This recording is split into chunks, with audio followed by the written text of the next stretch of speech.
Oh, oh, oh, la vieillesse. Hi my love, c'est Diana, bienvenue sur ma chaîne. Désolée pour ma voix, ils m'ont mis un tube hier dans la gorge. Ça m'a un peu irritée, donc j'espère que vous allez bien m'entendre. Je vais essayer d'arranger tout ça au montage. En tout cas, bienvenue pour cette nouvelle semaine, pour cette nouvelle page dans mon carnet de bord. Il s'est passé un tas de trucs ces derniers jours. Et on va voir tout ça ensemble parce que voilà quoi. Et puis je viens de me faire opérer. Si vous voyez que je bouge bizarrement, c'est que j'ai trop mal au ventre. C'est parti.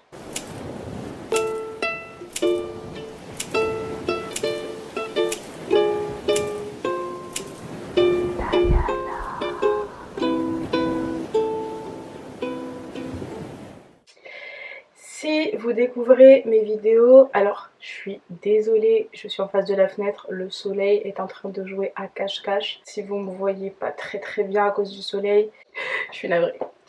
Si vous êtes tout nouveau sur ma chaîne, je vous invite à aller regarder ma première vidéo où j'explique que à 26 ans j'ai un cancer du sein. Donc c'est mieux de commencer par le début. Et puis vous revenez ici, moi je vous attends de toute façon. On va y aller en douceur. Déjà, je tiens à vous remercier du fond du cœur parce que j'ai reçu énormément de messages de soutien après ma première vidéo. Je m'y attendais absolument pas. C'est vrai que bon, j'ai la chance d'être entourée de beaucoup de gens qui m'aiment, etc. Mais là, c'était au-delà de mes expériences. J'ai reçu des messages de gens que je ne connaissais pas. J'ai reçu des messages d'autres malades du cancer, des gens qui avaient d'autres cancers, des jeunes gens, des gens plus âgés. J'ai reçu des messages aussi de professionnels ou même d'étudiants en médecine qui m'ont donné beaucoup de conseils, qui m'ont donné des témoignages, qui m'ont donné beaucoup d'amour, beaucoup de force et beaucoup d'énergie. Et je vous remercie en fait, je vous remercie tout simplement parce que c'est un truc de ouf. Et je suis fière de nous en fait, je suis fière de moi mais grâce à vous finalement, grâce à vous parce que moi je le fais vraiment comme une thérapie, mais vous m'apportez tellement de soutien que voilà, ça me booste pour le faire, ça me booste à continuer, donc merci. Donc cette semaine, on va commencer par une bonne nouvelle. Je vous ai dit que la dernière fois qu'ils avaient trouvé une tache sur mon sein droit. Et il s'avère que c'est rien du tout. La biopsie a révélé qu'il s'agissait juste d'une tache, c'était complètement bénin, etc.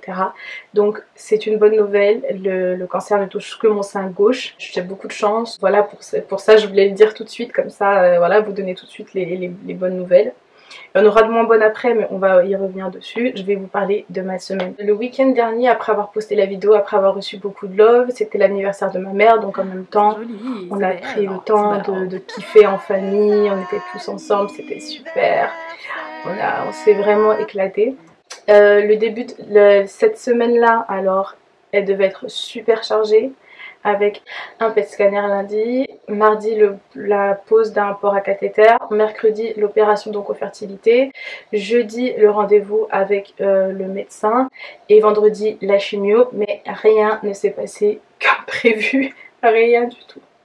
Donc lundi... Hi my love, c'est Diana, bienvenue sur ma chaîne pour cette nouvelle semaine de mon carnet de bord. On est lundi aujourd'hui, on est lundi 16 je crois. Je vais me rendre à mon TEP scanner ou PET scanner. C'est un scanner qui va permettre de voir si le cancer n'est pas métastatique ou métastasé. Ça veut dire que si les cellules cancéreuses ne sont pas déplacées sur mes organes, sur mes muscles ou sur mes os. Après ce scanner, j'aurai normalement les résultats, je saurai de quel cancer il s'agit, du stade auquel j'en suis aussi. Et on va savoir quelle procédure du coup je vais entamer en termes de chimiothérapie. Je vous cache pas que je flippe un peu des résultats du PET scan parce que si le cancer est métastasé, ça veut dire que là on est plus sur un cancer du sein mais sur un cancer bien plus général. Donc je flippe un peu. C'est parti pour cette semaine de ouf, j'espère que ça va aller, j'espère que ça va bien se passer parce que c'est vraiment la dernière chose qui me fait peur. Pour le reste, je suis plutôt pressée. Comment je me sens? Je me sens bien. Grosse semaine, on va le faire ensemble. J'espère que de votre côté ça va. Et je vous fais plein de gros bisous. Je me rends à l'hôpital genre super tôt le matin. Non, je suis mytho. Je dis super tôt le matin alors que c'était à 13h. Je me rends à l'hôpital à 13h avec ma soeur. On est en route. Cette sorcière qui m'accompagne. Bah la sorcière... Attends, merde. Et j'ai oublié mon portefeuille. Mon portefeuille avec ma carte vitale, avec ma pièce d'identité, avec tout ce qu'il me faut en fait pour faire mon PET scanner. Donc la secrétaire me dit bah si vous n'avez pas de carte vitale, il faudra payer. Et donc moi je lui demande par curiosité combien ça va faire et elle me dit 700 €. Je suis comme ah tu vois j'essaie de garder la face parce que je voulais pas faire genre quoi. What? Mais j'ai fait genre ah ok mais de toute façon j'ai oublié mon portefeuille donc je vais devoir aller le chercher. Finalement ma soeur me propose de rentrer à la maison et de me l'apporter alors que attendez il faut que vous le sachiez je devais être à jeun depuis la veille. Donc il était déjà 13h et j'avais rien mangé, j'avais super faim. Donc le fait que j'ai oublié mon portefeuille, ça m'a saoulée parce que le temps d'aller le chercher, de revenir et de faire le scanner, là je sais pas à quelle heure j'allais manger et je commençais à avoir faim. Le premier hôpital, donc ceux qui m'avaient fait l'annonce, m'appellent pour me dire oui allô, bonjour madame Salah, on a annulé tous vos rendez-vous, etc. Comme vous avez décidé de vous faire suivre ailleurs, nous on annule tous les rendez-vous. Je leur ai dit mais comment ça? Vous parlez de quel rendez-vous? Elle me dit oui, l'oncofertilité et la pose de clip. Donc moi je vois rouge à la mesure où en fait si la chimiothérapie commence vendredi et que l'opération, parce que c'est une opération, doit se faire mercredi et qu'on est lundi, je me demandais comment est-ce que j'allais trouver un médecin, un bloc opératoire en 3 jours pour me faire faire l'oncofertilité en fait. Donc le prélèvement des ovocytes. Donc moi je lui demande mais pour quelle raison? Ah oui non je sais pas, c'est le médecin qui a dit on annule tout. Je suis comme mais... Là je me dis purée, tout c'est quoi cette journée? Ça, elle vient à peine de commencer, bon il était 13h mais elle vient à peine de commencer et tout, c'est déjà la galère. J'appelle la sage-femme qui s'occupe de moi, une nana hyper gentille. Et je lui dis en panique, je lui dis oui comment ça on annule l'oncofertilité et tout, moi je fais comment machin. Si je commence la chimio je pourrais jamais faire le prélèvement d'ovocytes. Elle me dit ah non mais moi à mon niveau ils peuvent pas annuler l'oncofertilité, c'est pas possible, ils ont pas le pouvoir d'annuler mes opérations à moi. Donc bon, je suis rassurée. Donc je rappelle simplement pourquoi c'était plutôt une mauvaise nouvelle qu'on annule mon rendez-vous d'oncofertilité. C'est que l'oncofertilité se fait avant la chimiothérapie. Avant que la chimio n'altère la fertilité. Tout simplement. Par contre, il faudra faire un test PCR avant l'opération. Un test Covid.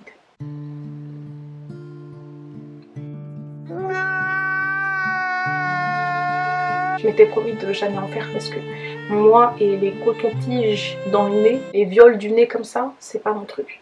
Je savais... Oh. On reviendra là-dessus. Donc finalement ma soeur vient, donne ma carte vitale, finalement je ne paye rien puisque dans le cadre des maladies comme la mienne, tout est pris en charge par la sécurité sociale.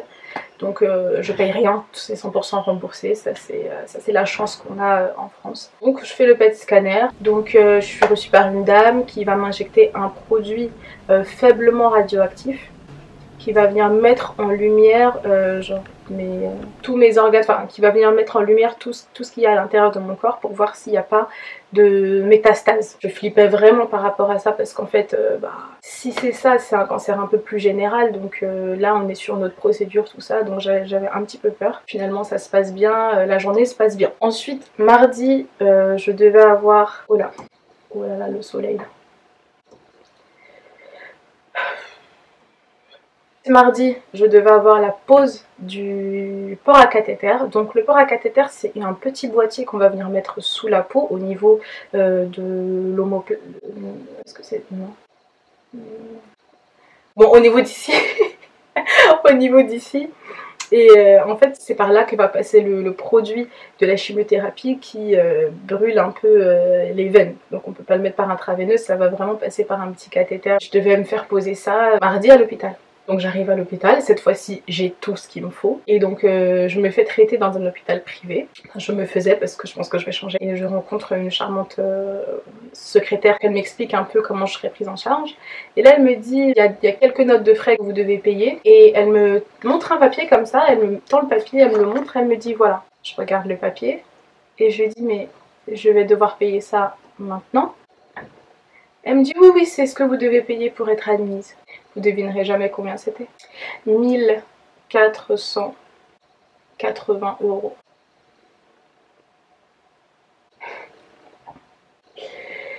Et désolée, je suis un peu fatiguée. Mais quand j'ai vu 1480 €, j'ai dit oh waouh! J'ai que 500 € sur moi, c'était pas du tout vrai, hein, j'ai pas pris de thunes. J'ai que 500, enfin je devais avoir 300 €, mais enfin bref, c'était pas du tout prévu pour ça. Et je lui dis j'ai que 500 € sur moi, est-ce que je peux aller, genre, voilà, je vais en parler à ma mère qui paye mes frais médicaux.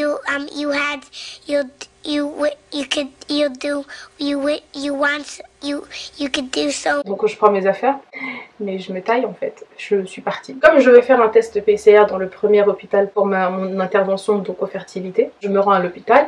Sur la route, il m'appelle pour me dire oui madame, alors vous venez plus. J'aurais dit non, mais en fait moi j'ai vu une facture d'un prix exorbitant et je m'attendais pas à ça. Je trouve ça excessif. Le médecin lui-même m'appelle pour me dire oui, moi on m'a dit que vous aviez accepté ce prix-là. J'ai dit mais moi j'ai jamais vu cette facture avant aujourd'hui en fait. Et heureusement qu'ils font payer avant l'admission. Parce que, enfin, moi tu me sors une facture comme ça après, bah en fait, je sais pas comment, enfin je paye pas, tout simplement. Il me dit oui, donc essayez de trouver un autre endroit pour la pose du pack, qui sera à un prix plus abordable. Sachant que, comme je le disais au départ, tout ce qui est frais médicaux vis-à-vis du cancer, tout est pris en charge. Normalement, je devrais rien payer, mais comme c'est un hôpital privé qui n'est pas conventionné par l'État, bah, il y a plein de choses qui sont payantes. Et en l'occurrence, une petite chirurgie ambulatoire de base, quoi, parce que apparemment la pose d'un cathéter c'est une petite intervention basique. Donc bon, c'est pas grave, je mets ça de côté en me disant je vais me tourner vers un autre hôpital. Et en arrivant justement au premier hôpital donc qui m'avait annoncé mon cancer, je fais mon test PCR. Alors je l'ai dit toute la semaine et je le répète, ça fait mal. C'est pas désagréable, c'est pas, non, il n'y a pas d'autre mot que ça fait mal en fait. Le principe fait mal. Et en fait, je me demande, mais on va au fond du nez, au fond, pour aller prendre des muqueuses. Mais moi j'en ai là, juste un petit, enfin, du mucus. Moi j'en ai un peu. J'ai des crottes de nez. Pourquoi pas seulement dans le nez, enfin, bref, le principe, je sais pas si c'est vraiment pour dire que c'est un geste médical, etc. Il faudrait que quelqu'un m'explique en commentaire à quoi ça sert d'aller mettre le coton-tige jusqu'au fond du nez. Mais ça fait mal en tout cas. Ça fait mal, c'est une pratique qui fait mal. Moi, j'avais pas l'habitude. Et en plus, donc la sage-femme qui me l'a fait, donc je vous ai dit qu'elle était super gentille, elle me l'a fait vraiment avec la plus grande douceur. Mais ça fait mal, j'ai pleuré, ça m'a fait mal en fait. Et j'ai des amis qui ont aimé. Ils se reconnaîtront, ceux qui ont besoin d'un peu de délivrance. Donc je fais le test PCR et en même temps je discute avec cette sage-femme qui me dit qu'en fait les hôpitaux privés sont pas mieux que les autres hôpitaux et qu'en fait il y avait beaucoup d'hôpitaux qui pouvaient faire la pose de cathéter et la prise en charge de la chimiothérapie de façon totalement gratuitement, des hôpitaux conventionnés, des instituts aussi conventionnés. De façon totalement gratuite, ce sera aussi bien fait en termes de procédures, puisque c'est les mêmes procédures, mais c'est vrai que dans les hôpitaux privés, les gens sont plutôt chouchoutés, machin, et c'est vrai que l'hôpital privé dans lequel j'étais ressemblait plus à un hôtel de luxe qu'à un hôpital, ça c'est sûr. En tout cas c'est sûr, et puis il n'y a pas d'attente, ça je peux pas leur enlever. Entre temps, le soir, j'ai mes règles et là, je panique. Je me dis, purée, je pourrais pas faire, je sais pas pourquoi, j'étais persuadée que je pourrais pas faire le prélèvement des ovocytes et que ça devait absolument se faire avant mes règles, je ne sais pas pourquoi. Je passe une nuit au bout du rouleau en me disant, putain, fait chier, j'aurais quand même aimé bénéficier de cette méthode. Le lendemain, finalement, j'appelle la sage-femme qui me dit qu'en fait, ce sera totalement possible pendant les règles. Donc, je suis soulagée. Le lendemain, on me prépare pour l'opération. C'était hier. On me pose une perfusion. C'est une opération donc, qui va se faire en anesthésie générale. Le principe de l'oncofertilité, c'est une méthode qu'on propose aux jeunes femmes qui auraient envie de procréer après les traitements, la chimiothérapie, l'hormonothérapie, la radiothérapie, etc. C'est l'intervention qu'on propose pour conserver ou augmenter les chances de fertilité après le cancer. Il y a 3 méthodes qui sont possibles, mais d'abord on va revenir sur un petit cours d'anatomie pour que je vous explique comment ça fonctionne. Chaque femme naît avec une réserve d'ovocytes à la naissance. À chaque cycle, un certain nombre d'ovocytes sont expulsés par chaque ovaire et seul l'ovocyte à maturité devient l'ovule qui sera fécondé et qui va descendre dans l'utérus et qui sera fécondé par un spermatozoïde. Dans la première méthode, on va venir booster les ovocytes pour que tous ceux qui ont été expulsés pendant ce cycle-là deviennent matures et là, ils sont directement prélevés et cryogénisés. Cette méthode-là, pour moi, elle était impossible parce que mon cancer est hormonodépendant, ça veut dire qu'il se nourrit des hormones et donc impossible pour moi de m'injecter un produit qui va booster mes hormones, ça nourrirait en même temps le cancer. La deuxième méthode, donc, c'est de venir prélever directement les ovocytes, donc immatures encore, directement dans les ovaires et de les emmener à maturité en laboratoire. Cette méthode, dans le principe, elle a moins de résultats parce que dans les ovocytes qu'on va voir, il y en aura la moitié qui seront prélevés. Dans ceux qui seront prélevés, il y en aura la moitié qui vont arriver à maturité. Et dans ceux qui vont arriver à maturité, il y en aura encore la moitié qui ne sont pas viables. Cette méthode-là, elle a moins de chances de réussir. Ensuite, la troisième méthode, c'est de venir couper en fait un bout d'ovaire en petites lamelles qui elles aussi vont être conservées pour être regreffées après sur l'ovaire comme cellules souches. Donc cellules qui n'auront pas été soumises à la chimiothérapie et aux produits de la chimiothérapie qui vont venir normalement ajouter des ovules, des ovocytes en fait qui auront été conservés. Le problème de cette méthode, c'est qu'on ne sait absolument pas si ça fonctionne. On enregistre 200 naissances dans le monde. Ça veut dire que cette méthode, elle recense moins de naissances dans le monde que par jour. C'est-à-dire qu'il y a plus de 200 enfants qui naissent par jour, par voie naturelle, qu'avec cette méthode. Donc c'est vraiment une méthode pour moi très expérimentale. Et donc moi je n'ai fait hier, donc pendant mon opération, que les 2 dernières méthodes, à savoir le prélèvement d'ovocytes immatures et on m'a enlevé un bout d'ovaire en fait. Et donc je me pose maintenant la question de savoir si est-ce que vraiment c'est une méthode qui est efficace dans la mesure où, partons du principe où la chimiothérapie va venir altérer la fertilité, qu'est-ce qu'on en sait que ces méthodes-là, par exemple la méthode de couper l'ovaire, n'altère pas aussi la fertilité puisque seules les personnes qui sont soumises à la chimiothérapie ont le droit de le faire. Je sais pas si on comprend, ça veut dire que finalement, si à la fin de la chimiothérapie, je ne fais pas d'enfant, est-ce que ce sera à cause de la chimio ou à cause de cette procédure? C'est-à-dire on n'est même pas sûr, c'est vraiment, pour moi c'est expérimental et je pense, c'est mon avis, hein, que en France ils sont pas très doués sur ces méthodes-là et c'est pour ça qu'elles sont interdites.